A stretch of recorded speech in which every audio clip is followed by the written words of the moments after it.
बिस्मिल्लाहिर रहमानिर रहीम। अस्सलामु आलाइकुम everyone, welcome back to my channel Sharmin kitchen.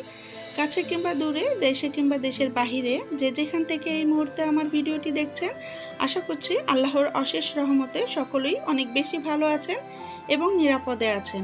আজ আমি আপনাদের সাথে শেয়ার করব ঝাল ঝাল চিকেন কারি। চেষ্টা করেছি খুবই সহজ রেসিপিতে শেয়ার করার জন্য। ছোট বড় সকলেই কিন্তু আমরা এই চিকেনটি পছন্দ করি। আর চিকেন যদি এইভাবে রান্না করে খাওয়া হয়, অতিথি আপ্যায়নে অথবা নিজের প্রিয় মানুষকে উপহার দেওয়া যায়, তাহলে কিন্তু খুবই খুশি হবে। সোনায় সোহাগা। আশা করব ভিডিওটি ভালো লাগবে। ভালো লাগলে লাইক, কমেন্ট ও শেয়ার করবেন ফ্যামিলি ও প্রিয়জনদের সাথে। একটি লাইক যেহেতু শেয়ারের কাজ করে, তো আপনাদের একটি লাইকের কারণে আমাকে আরও অনেকে দেখার সুযোগ পাবে, আরও অনেকের কাছে ভিডিওটি পৌঁছে যাবে।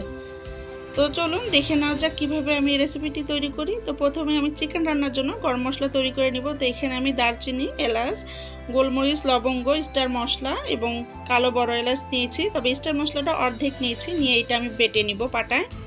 তারপর এখানে আমি চিকেন, দেখুন একটি চিকেন নিয়েছি, এটা দেশি মুরগি। আমি কেটে নিয়েছি, রেগুলার কাট করে ধুয়ে মুছে মানে পানি ঝরিয়ে নিয়েছি। আর এখানে 1 কেজির মতো হবে, 1 কেজির চেয়ে বেশি হতে পারে একটু।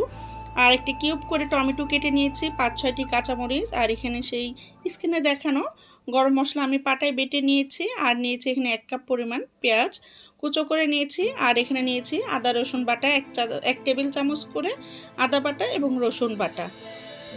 আর টমেটোটা দিলে কিন্তু চিকেন রান্না অনেক ভালো লাগে খেতে। আপনারা চাইলে আলু দিয়েও রান্না করতে পারেন, তবে আমি এটা চিকেনটা ঝাল ঝাল ঝোল করে রান্না করব। আর এখানে নিয়েছি 1/4 কাপ টক দই। তবে হাতের কাছে টক দই না থাকলে আপনারা গুঁড়ো দুধের সাথে পানি মিক্স করে 1 চা চামচ পরিমাণ হোয়াইট ভিনেগার দিয়ে টকটা বানিয়ে নিতে পারেন টক দই। তো সরাসরি চুলায় চলে গেলাম। চুলায় প্যান বসিয়ে রেখেছি, পরিমাণ মতো তেল দিলাম। এখানে প্রায় 1/2 কাপ পরিমাণ আমি তেল দিয়েছি এখানে 3টি তেজপাতা মাঝখান থেকে কেটে দিয়ে, তারপর আমি এখানে কুচনো পেঁয়াজগুলো দিয়ে দিলাম। দিয়ে এখন আমি ভেজে নিব। পেঁয়াজটা আমি বেশি ভাজবো না, প্রতিদিনের মতো ছোট্ট একটু অনুরোধ করে নিই, যারা আমার ভিডিওটি দেখছেন যেসব আপু ও ভাইয়া কিন্তু লাইক দিতে ভুলে গিয়েছেন, প্লিজ একটি লাইক দিয়ে ভিডিওটি কন্টিনিউ করবেন এবং আমার চ্যানেলের সাথেই থাকবেন। তো দেখুন পেঁয়াজ কিন্তু আমি জাস্ট একটু সফট করে ভেজে নিয়েছি। আমার পেঁয়াজ কিন্তু ভাজা হয়ে গেছে। পেঁয়াজটা যদি বেশি ভাজা হয় তাহলে কিন্তু যে আমরা তরকারিটা রান্না করি এই তরকারির কালারটা কিন্তু কালো হয়ে যায়। তো এই জন্য অবশ্যই পেঁয়াজটা হালকা করে ভেজে নেবেন। তারপরে আমি সেই স্ক্রিনে দেখানো মশলাগুলো আমি দিয়ে দিলাম। 1 টেবিল চামচ আদা বাটা এবং 1 টেবিল চামচ রসুন বাটা নিয়ে আমি মশলাটা ভেজে নিলাম ভালো করে, যাতে করে কাঁচা গন্ধটা চলে যায়। এতে করে রান্নার অনেক টেস্ট বেড়ে যাবে। তারপর আমি সাথে অ্যাড করলাম 1 চা চামচ জিরা গুঁড়া, 1 চা চামচ ধনিয়া গুঁড়া, আর সাথে দিয়ে দিলাম 1 চা চামচ হলুদ গুঁড়ো। আর এখানে দিয়েছি আমি শুকনো মরিচের গুঁড়ো 2 চা চামচ। ঝালটা যার যার টেস্ট অনুযায়ী দিবেন, বাড়িয়ে কমিয়ে দিতে পারবেন। তারপরে দিয়ে দিলাম লবণ স্বাদ মতো। আর সেই গরম মশলা আমি বেটে নিব বলেছিলাম, আপনাদের স্ক্রিনে দেখিয়েছি, সেই বাটা মশলাটা দিয়ে আমি এখন মশলাটা কষিয়ে নিচ্ছি। মশলাটা আমি এখন ভালো করে কষিয়ে নিব। আর মশলা যেন নিচে দিয়ে পুড়ে না যায়, এই জন্য আমি পরিমাণ মতো পানি দিয়ে দিলাম। দিয়ে মশলাটা এখন ভালোভাবে কষিয়ে নিব সময় নিয়ে, ধৈর্য ধরে। রান্নাটা কিন্তু বলে বোঝানো যায় না, রান্না যে একটি কিন্তু আর্ট, তো দেখে কিন্তু বুঝে নিতে হয়। তো মশলাটা এখন আমি ভালোভাবে কষিয়ে নিব ধৈর্য ধরে সময় নিয়ে, কারণ মশলা যত ভালোভাবে কষানো হবে রান্নার টেস্ট কিন্তু তত গুণেই বেড়ে যাবে। তো আমি অফ স্ক্রিনে ভালোভাবে মশলাগুলো কষিয়ে নিয়েছি। দেখুন কষানো প্রায় হয়ে এসেছে। তো এই পর্যায়ে আমি দিয়ে দিলাম কেটে রাখা টমেটোটা দিয়ে ভালোভাবে আমি একটু নেড়ে চেড়ে দিলাম। আমার ভিডিওটি হয়তো একটু হালকা ঘোলা লাগছে, কারণ আমার রান্নাঘরের জানালা দিয়ে প্রচুর রোদ আসছে। তো তারপর ঢাকনা দিয়ে ঢেকে আমি টমেটোটা ভালোভাবে সেদ্ধ করে নিব আর মশলাটাও কষিয়ে নিব। তো বেশ কিছুক্ষণ সময় নিয়ে মশলাটা আমি ভালোভাবে কষিয়ে নিয়েছি, প্রায় 7 থেকে 8 মিনিট সময় নিয়ে আমি মশলাটা ভালো করে কষিয়ে নিয়েছি। তেল ছেড়ে দিয়েছে। আর তেল ছাড়লেই যে মশলা কষানো হয় তা না, তারপরেও কিন্তু একটু সময় নিয়ে মশলা কষাতে হয়। আর এরপরে আমি এই চিকেনটি ঢেলে দিলাম। আপনারা খেয়াল করেছেন কেউ, আমি কিন্তু চিকেনে মানে পা গলা গিলা সম্পূর্ণ নিয়েছি। আমার কাছে খেতে খুবই ভালো লাগে। তবে যদি কেউ পছন্দ না করেন, গলা গেলে পা, তাহলে এটা স্কিপ করতে পারেন। তারপরে আমি দিয়ে ভালোভাবে স্প্যাচুলা দিয়ে নেড়ে চেড়ে দিচ্ছি, দিয়ে মিক্স করে নিচ্ছি, নিয়ে আমি ঢাকনা দিয়ে সময় নিয়ে কষিয়ে নিব। আর যেসব আপু ও ভাইয়া এতক্ষণ সময় নিয়ে আমার ভিডিওটি দেখছেন, লাইক কমেন্ট ও শেয়ারের মাধ্যমে আমাকে উৎসাহিত করছেন, তাদেরকে অসংখ্য অসংখ্য ধন্যবাদ। তো দেখুন ঢাকনা খুলে নিলাম। প্রায় আমি 5 থেকে 6 মিনিট সময় নিয়ে হাই হিটে আমি মাংসটা কষিয়ে নিচ্ছি। চুলার ফ্লেমটি কিন্তু আমি মিডিয়াম টু লোতে দেইনি, হাই দিয়ে রেখেছি। দিয়ে তারপরে আমি এটা মশলাটা কষিয়ে নিচ্ছি চিকেনটা। আর তারপরে আমি আবারও ঢাকনা দিয়ে ঢেকে আরও সময় নিয়ে কষিয়ে নিব।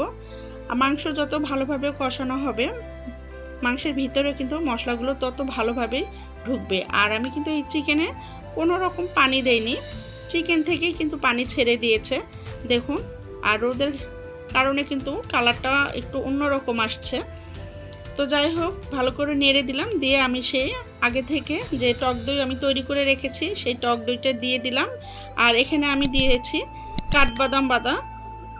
কাজু বাদাম এবং কাঠবাদাম, আমি এটা বেটে নিয়েছি। বেটে সেই বাটাটা আমি এখন দিয়ে দিলাম। আর এই বাটাটা দিলে বাদামে কিন্তু খুবই প্রোটিন, আর চিকেন তো এমনিতেও অনেক পুষ্টিগুণে ভরা আছে, প্রোটিনে আছে। কিন্তু আমরা যদি এই রান্নাটা এভাবে বাদাম দিয়ে রান্না করি, খেতে কিন্তু ভীষণ ভালো লাগে, আর সুন্দর একটা ফ্লেভার আসে, খেতেও ভালো লাগে। সবাই কিন্তু এই রান্নাটা এইভাবে করে না, অনেকেই অনেকভাবে করে থাকেন, তবে আমি যেভাবে করি সেই রেসিপিটা আপনাদের সাথে শেয়ার করলাম। আমার পরিবারে সবাই খুবই পছন্দ করে। তো আমি ঢাকনা দিয়ে ঢেকে প্রায় আমি সময় নিয়ে কষিয়ে নিয়েছি। প্রায় এই চিকেনটা আমি 20 থেকে 25 মিনিট সময় নিয়ে কষিয়ে নিয়েছি। দেখুন তেল ছেড়ে দিয়েছে, আর আমার কালারটাও কিন্তু সুন্দর এসেছে। আমার চ্যানেলে যেসব নতুন আপু ও ভাইয়া যুক্ত হয়েছেন, প্লিজ ভিডিওটিতে একটি লাইক দিয়ে ভিডিওটি কন্টিনিউ করবেন, আর টেনে টেনে না দেখে সম্পূর্ণ ভিডিও দেখবেন। আর প্লিজ আপনাদের কাছে অনুরোধ রইল, ভিডিওটিতে কোনো স্প্যাম কমেন্ট করবেন না, এতে করে আপনার চ্যানেলেরও ক্ষতি, আমার চ্যানেলেরও ক্ষতি। তো যাই হোক, তারপর কথা বলতে বলতে দেখুন আমি চিকেনে আমি এখন ঝোল দিয়ে দিব। তো আমি আমার পরিমাণ মতো পানি দিয়ে দিয়েছি। আপনারা যে যেমন ঝোল খেতে চান সেই অনুযায়ী পানিটা দিবেন। আমি এখানে 1.5 কাপ পরিমাণ পানি দিয়েছি।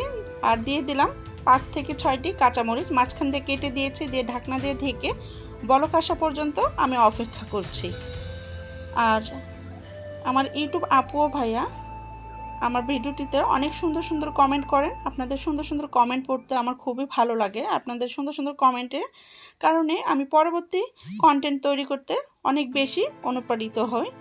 তো এই যে দেখুন ঢাকনাটি খুলে নিলাম, নিয়ে আমি আবার একটু নেড়ে দিলাম, বলক এসে গেছে। তো এখন আমি ঢাকনা দিয়ে ঢেকে রান্না হয়ে আসা পর্যন্ত অপেক্ষা করছি। এই তো দেখুন আমার রান্না কিন্তু হয়ে গেছে, অলমোস্ট রেডি। প্রপারলি যদি কুক না হয় তাহলে কিন্তু রান্নাটা কিন্তু ভালো হয় না, খেতেও কিন্তু ভালো লাগে না। তো আমার রান্নাটা অলমোস্ট হয়ে গিয়েছে, কত সুন্দর কালার এসেছে। আর এই রান্নাটা হতে আমার প্রায় 50 মিনিট মতো সময় লেগেছে। আশা করব আমার ভিডিওটি আপনাদের ভালো লাগবে। আর আমার শারমিন কেক অ্যান্ড পেস্ট্রি আমার একটি পেজ আছে, পেজ থেকে দেখলে ফলো করবেন এবং একটি লাইক দিয়ে দিবেন। আর যেসব আপু ভাইয়া আমাকে সাপোর্ট করছেন, আমার সাথে আছেন, তাদেরকে আন্তরিকভাবে কৃতজ্ঞতা জানাই। আর আপনারা যেসব আপু ভাইয়া আমার চ্যানেলে নতুন আছেন, আবারও বলছি প্লিজ আমার চ্যানেলটিতে নিত্য নতুন ভিডিও আপলোড পেতে আমার চ্যানেলটি সাবস্ক্রাইব করে পাশে থাকা বেল বাটনটি অন করে রাখবেন। এতে করে নতুন কোনো ভিডিও আপলোড দিলে সবার আগে নোটিফিকেশন পেয়ে যাবেন। আর অলরেডি যেসব আপু ভাইয়া এই কাজটি করেছেন তাদেরকে অসংখ্য ধন্যবাদ।